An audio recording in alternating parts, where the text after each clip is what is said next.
Ce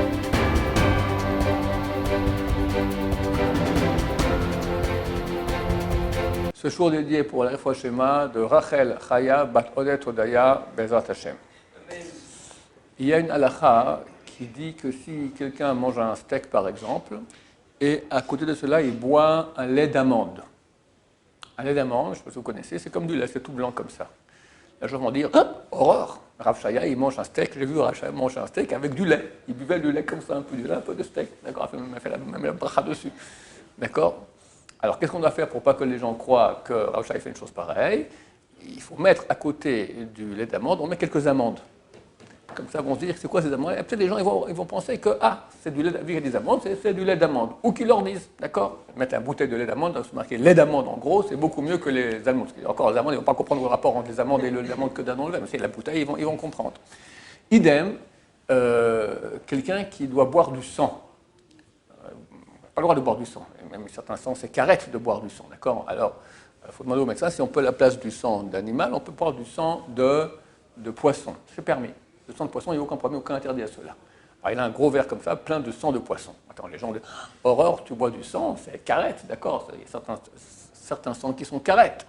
Alors, c'est dit, là, il faut mettre à côté un petit morceau de poisson ou des écailles, d'accord, pour que les gens comprennent qu'on est en train de boire du sang de poisson et pas du sang de bête. Pourquoi je parle de ça maintenant? Parce qu'aujourd'hui, il y a une chose qui ressemble à cela, c'est la cuisson, dans le cadre de la cuisson de viande et de lait, tu as aujourd'hui des saucisses synthétiques. C'est fait avec du tofu, c'est fait avec du soja, c'est fait, d'accord, c'est complètement végétal. Et on te voit comme ça, tu as pris ta poêle avec du fromage, tu mélanges comme ça et tu manges la saucisse avec du fromage. Les gens, tu as les cheveux qui font comme ça sur la tête, d'accord? Alors, si on voit sur la saucisse très clairement que c'est une saucisse végétale, synthétique, il n'y a pas de problème. Aujourd'hui, c'est tellement bien fait qu'on ne voit pas.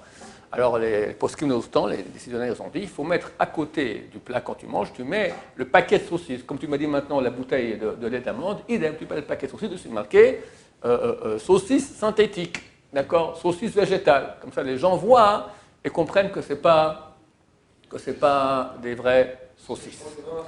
Pardon? Je crois que c'est pas marqué.